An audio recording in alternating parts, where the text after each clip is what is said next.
Hello everyone, स्वागत है आपका आज एक नई फैक्ट के क्लास में। तो आज का हमारा टॉपिक रहेगा कि मसूदा समिति क्या थी। ये जब भारत आज़ाद हुआ था तो उस समय एक कमेटी बनी थी, उसी से रिलेटेड है। जैसे हम टॉपिक पढ़ेंगे आपको क्लियर हो जाएगा कि जब संविधान सभा संविधान बनाने बैठी थी तो उसमें बहुत सी समितियां या कमेटियां बनाई गई। जब संविधान बनाने की शुरुआत हुई थी इस मैटर की, तो कई सारी कमेटियों का, कई सारी समितियों का निर्माण किया गया, जो हर कमेटी का अलग अलग काम था। किसी कमेटी का काम था कि मूल अधिकारों पर विचार करना, किसी कमेटी का काम था कि प्रांतों और राज्यों से जुड़ी बातें तय करना। ठीक है, कि प्रांत मतलब राज्य जो होते हैं, राज्यों से जुड़ी हुई बातें तय करना। किसी का काम था संविधान की भाषा पर विचार करना कि संविधान की भाषा कौन सी रखें जिससे संविधान की जो नियम कानून है वो सभी को इजी लैंग्वेज में समझ आ जाए। लेकिन इन सब में जो है सबसे महत्वपूर्ण समिति या कमेटी कौन सी थी, वो थी मसूदा समिति।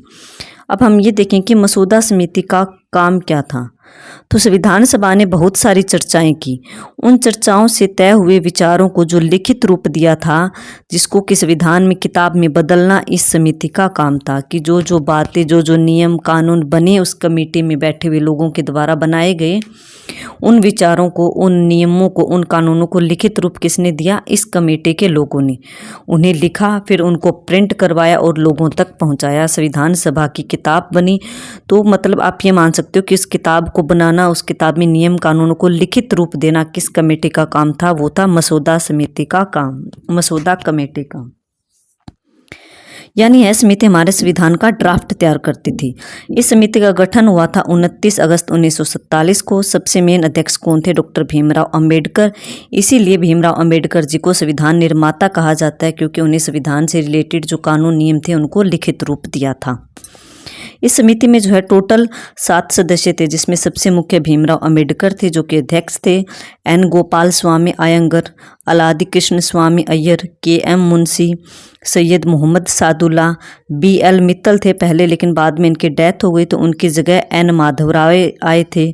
डी पी खेतान थे, इनकी भी डेथ हो गई तो उनके बाद टी टी कृष्णमाचार्य आए थे। तो संविधान सभा क्या हो गई? सोचने और चर्चा करने वाली जगह। और मसूदा समिति क्या हो गई? उन विचारों को लिखित रूप या संविधान बनाने वाली कमेटी थी, जिसने उन कानूनों को, उन नियमों को, उन विचारों को, उन बातों को लिखित रूप देकर एक किताब में लिखा और हमारे संविधान की किताब बनकर तैयार हुई, जिसे कि संविधान के नाम से जाना जाता है। उस संविधान सभा ने उस संविधान को लिखा, लिखित रूप देने वाली मसूदा समिति थी। तो आई होप आपको ये मसूदा समिति क्या हुई है, क्या होती है, ये आपको अच्छे से क्लियर हो गया होगा और इसका काम क्या था और इसके मुख्य अध्यक्ष कौन थे।